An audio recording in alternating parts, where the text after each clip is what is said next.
All right, college football playoff spit out another round of fake rankings, and there was a change at the top. We will talk about that and more. Chip Patterson joins us, Cover 3 podcast, and I did not listen live because I know you guys went on live right after Duke and Michigan State were done wrapping up, because I heard you when I was listening this morning intro the podcast. Duke beat Duke beat Michigan State, and Tom Fornelli was like, why are we talking about this? Because Tom doesn't have a sense of humor, Chip. So let's start with the rankings. And I'm not surprised that Georgia is number one, because it doesn't make a difference who they played in the non-conference. They were just waiting for the right time to do it. And when you win back-to-back games over Missouri, who's obviously good, and Ole Miss, who is obviously good, especially in the manner in which they destroyed Ole Miss, it was an easy move for them to put them at the top. Were you surprised at all? No, I thought it was going to happen last week. I just think that Georgia has really started to hit its best form here late in the season. It's gotten healthier along the offensive line. We saw Brock Bowers return in that win against Ole Miss. We've seen Carson Beck, who was, sort of feeling his way through the season early in the season. We've seen him play some of his best football here. The run game's picking up. And the defense is not the defense of the title-winning teams of 2021 and 2022, but we're still talking about a group that, like, for example, let's go strength on strength, weakness on weakness. Georgia's defense or Ohio State's offense, right? Like, I think you've got more confidence in Georgia's defense than you do in Kyle McCord and Ohio State's offense. The Buckeyes being number one when they started this process made total sense because they had wins that no one else did.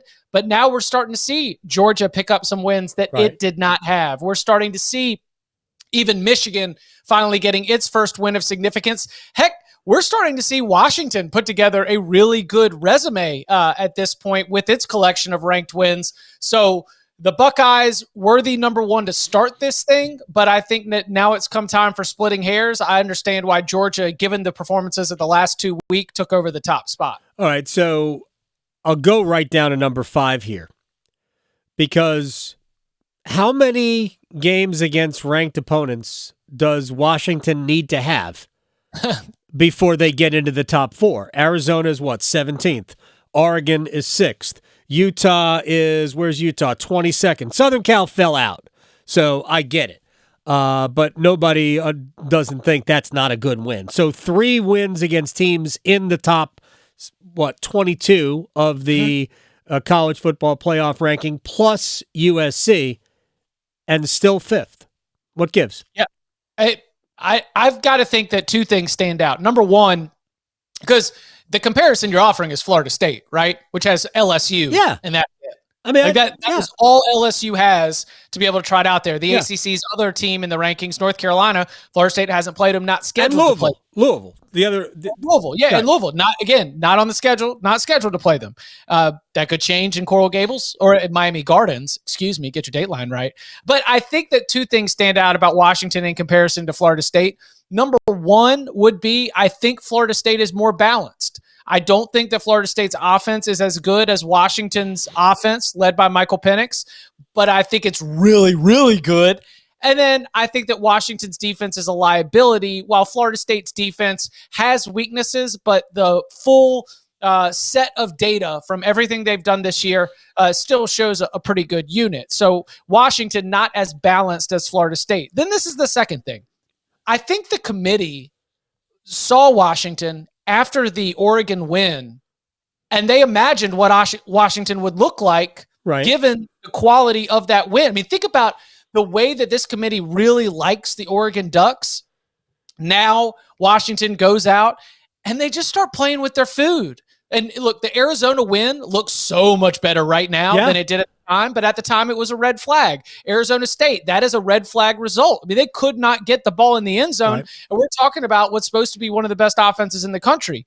So I think that as Washington has had all these, close wins all in a row, and the defense has looked a little bit weak, that's got to be what it comes down to, because if we are going strictly resume, Washington's resume is not only better than Florida State's, Washington's resume is better than Michigan's. And Georgia's. And Ohio, it's better than everybody's if we're just going by resume. And you make great points when we talk about there's a lot of things that they have to consider or that they are willing to consider. And I've always argued that when the BCS, if we can remember back that far, when they took out data, right? When the BCS started, they had all of these metrics that they were looking at, computer polls, that all these things in there. And then because the coaches like to play these games with everybody, well, I don't even understand the system. Of course you do. You just go out, you play the best teams you can find, you go out and you win the games. Whoever has the best record against the best schedule is probably going to be in the bowl championship series, national championship game. But they pretended. So then the BCS committee, if you will, they reacted to that by saying, all right, let's just make it easier. We're just going to use these two polls plus a bunch of the computer polls, and we're basically going to take an average, which was dumb. They should have used more data. Having said that, there is something to be said for simply winning the game. And because it doesn't matter at the end of the playoff. I don't care if one team had better looking, metrics. All I need to know is what happened on the scoreboard. So you could have a much better offense and a much better defense, and your special team stinks, and all of a sudden you lose. Or fluky things happen and you lose. It just doesn't matter. But I do understand that we're trying to select teams to go play, and even though I think we put too much weight on the analytics. I understand it. I just don't necessarily agree with it. But I do think that if Washington wins their next two, and then, if they win the Pac-12, there's no chance they're not going with the resume that they'll have. Right. But let me ask you about Florida State. Is there a chance that Florida State's 13-0 and not in the playoff? It's the disaster chance. Have you already gamed it out? I mean, I've thought about it. I've thought about a 2-loss or a 3-loss Louisville team, or North Carolina can't afford any more losses. So a 3-loss Louisville team that loses to Florida, that Florida State beats but doesn't beat convincing, and Ohio State, Michigan is a classic, and that's that. Or Alabama beats Georgia. Oh, yeah. Okay, so here's how it goes. All right. The disaster scenario is, and this is my starting point, and Jerry Palm almost jumped through technology and ripped my head off when I said this on CBS Sports. Hey, anytime we get Jerry Palm worked up, I'm here for that. I said, and I do think, I don't know if I believe, but I think that if Georgia shows up to Atlanta 12-0 and Alabama is 11-1, right, and Alabama beats Georgia, both of those teams are in the college football playoff. And now you start to say, but what about Texas and the head-to-head? Right. All we have to do is pick the best teams. We've laid out a couple of things that should matter, and we can latch onto this, that, or the other. Head-to-head's one of them, but conference championships is one of them too. So Alabama would be able to say it beat Georgia, and I think they would both go. So if Michigan is 13-0, shoot, you got to put them in, or Ohio State, pick either one of them. Obviously, they cannot both be. Right. If Washington is 13-0 and Florida State's 13-0, that's 5 teams for 4 spots. And again, my starting point is, if Georgia's 12-0, if Alabama's 11-1, and if Alabama beats Georgia in Atlanta, they're both going. So then what happens? 11-1 Ohio State gets screwed. 1-loss Texas potentially gets screwed. And maybe, just maybe, Florida State ends up getting screwed too. The best sign for the Seminoles is that they haven't gotten jumped in either of the last 2 weeks, where I do think that there's a resume on paper argument to maybe move Washington up. But this committee, and remember, every committee is a little bit different. Right. This committee likes Florida State. And that's the best thing they've got going for it. Thank you, Boo. Sorry, that right there made me laugh. I don't put any stock into what the committee has done to this date. There are very few things I believe to be on the up and up when it comes to college sports. I believe the names of the teams matter.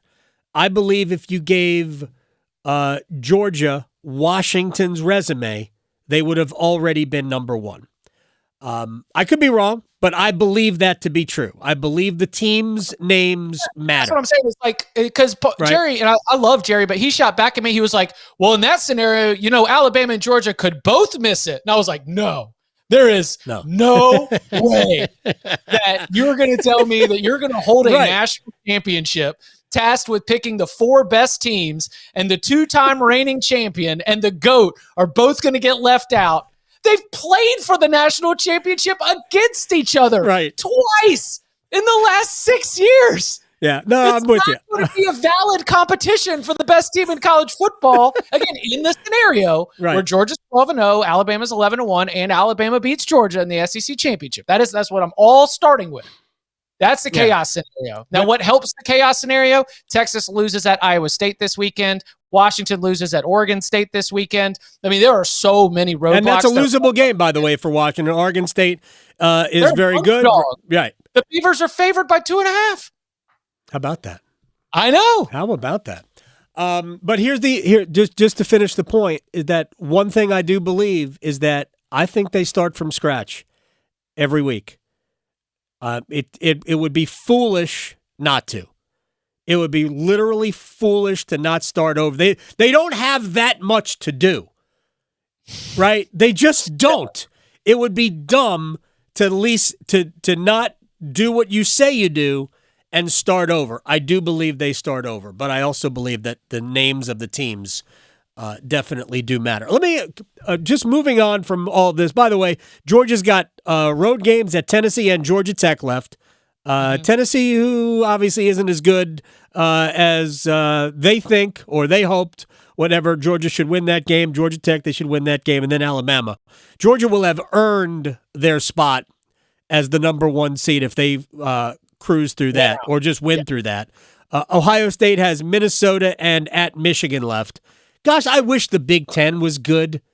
Like, Penn State's fine. I got no problem with Penn State. Ohio State and Michigan are clearly elite. The rest of the conference is terrible. How come we don't talk about that, Chip? Why do we blast and diminish the ACC when that league is a fraud?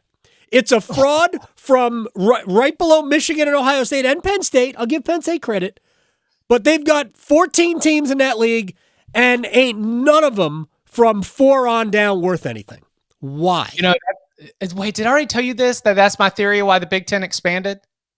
That the Big Ten... They need teams. They need good football teams. Yeah, the Big Ten with its new television contract is putting them on CBS, putting them on NBC. Peacock. And they saw how many times Maryland was going to have to play on NBC, and they said, nope. No. That's right. Go get Oregon, go get Washington, and add them to the mix, because this is way too much Maryland, Illinois on national television. Yep. Okay? We are asking people across it. Like the Big Ten's whole pitch is we are on the big networks that you, your uncle, your grandma, anybody can just flip it on and be able to find Big Ten football, to associate Big Ten football with college football with the widest umbrella that you can toss. And they saw that Maryland against Illinois was going to be in the 3:30 slot on Saturday. And they said, not going to do this anymore. No, you're not off. And look, Iowa, 8-2, when we were laughing about that team, they have been the cream that has risen to the top there in the Big Ten West. That's not cream. That's not cream. It's they're. It is, because it is churned butter. All right, I'm not going to infringe on Wisconsin's territory here, but look, Wisconsin's down. Wisconsin is down. I'm ultimately over time. I'm going to be right. Wisconsin's always been a fraud. They've had great offensive lines and good running games, but Wisconsin's always been a fraud. They've just been a fraud on that side of the Big Ten, which hasn't had any good football in a long time. They've had good football players. Right, just not good football teams. on And that side. especially like from the aesthetics of it, they just don't have any good quarterback play. They don't have dynamic offenses, and they do, in classic Big Ten fashion, have like Illinois still has a somewhat salty defensive line. Johnny Newton is a player at defensive tackle who's going to be in the NFL draft. You know, you can start to single out reasons why the Big Ten is both struggling on offense, but then also some of it should be a credit to the defense. But it's a bad side. You know, I mean, we're talking about the, when people used to say, like, what's the worst division in college football back when everyone had divisions? Right. Big Ten West 2023 would certainly have a good argument. My gosh, it's so bad. By the way, they are expecting an offensive explosion in Illinois at Iowa. The total is 30.5 right now. The total closed last week at 28. Yeah. That game shouldn't be played. It should not be played. Sounds like you don't appreciate the history of this sport. No, I don't. Chip, I do to an extent. I do until it makes my eyes bleed. Chip Patterson is joining us, Cover 3 podcast, as always on a Wednesday. All right, final thing for us. Texas A&M, Mississippi State, Michigan State, Northwestern, San Diego State, Boise State.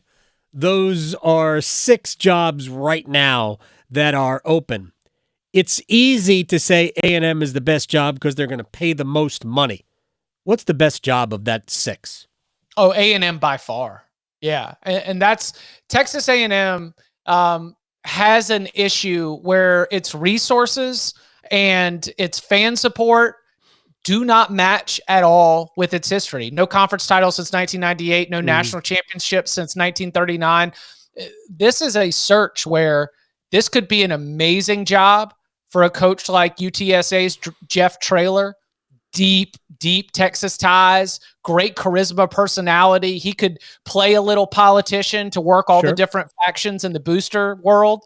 But if they are just so set on a rock star hire and backing up the Brinks truck, you're going to make the same mistake that everyone made. I mean, look, Bear Bryant didn't win a national championship at Texas A&M. Gene Stallings did not win a national championship at Texas A&M. That has been A&M's thing, is to just throw everything at these title-winning coaches, and Jimbo Fisher adds his name to that list.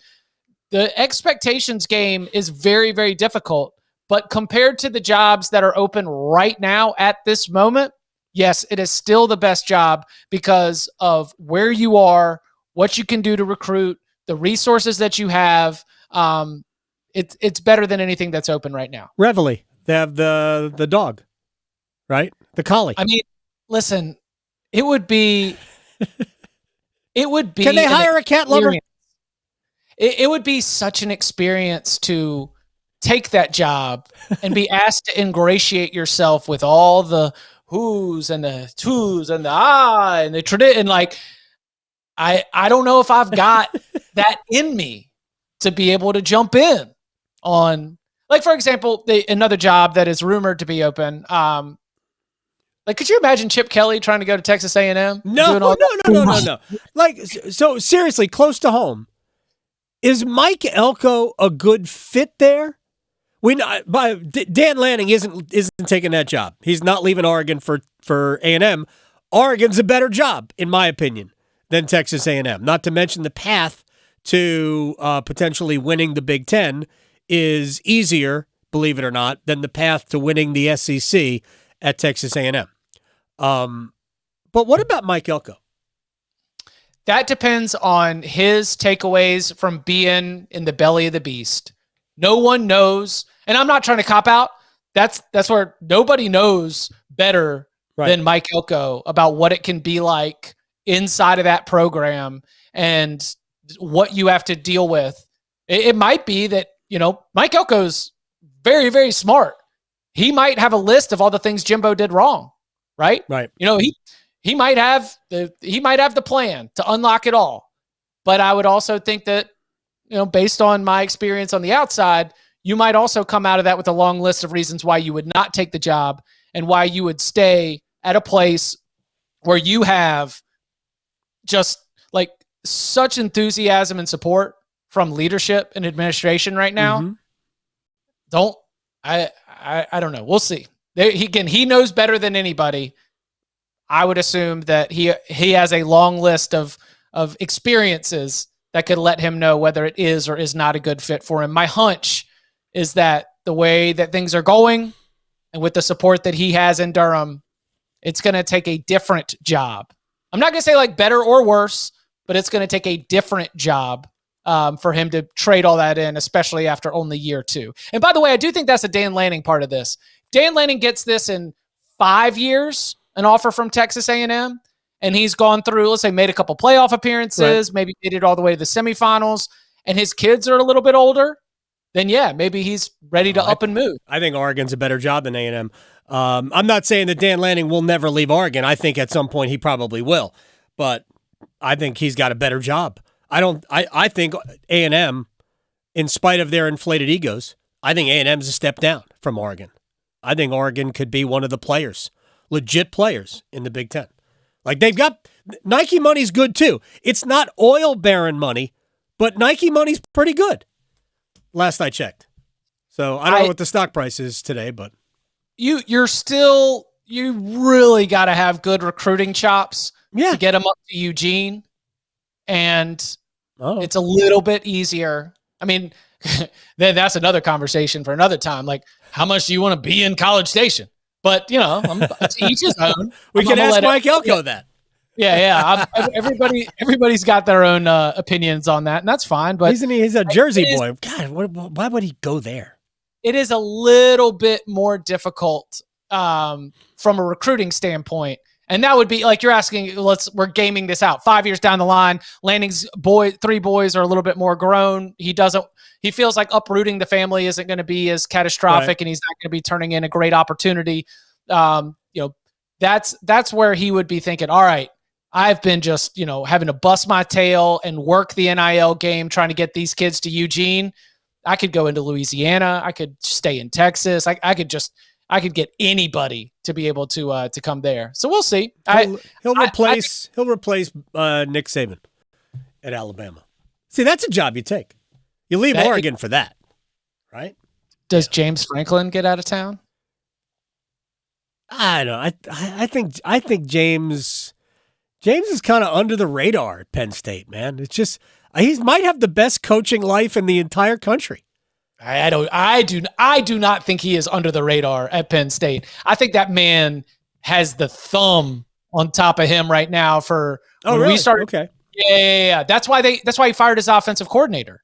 That was red meat. Oh, that's right. They just did that. They did. Yeah, that was red meat for the Savages because it was like they are now looking at record versus top 10 opponents, record versus Ohio State and Michigan. Like all of these are starting to stack up. On one hand, maybe it's even a Texas A&M example. It's like, know who you are, but just like Texas A&M, the passion there does not expect you to just be able to say, yeah, I know who we are. And James Franklin's ability to bring 10-win seasons year in and year out, I don't know if it is as appreciated.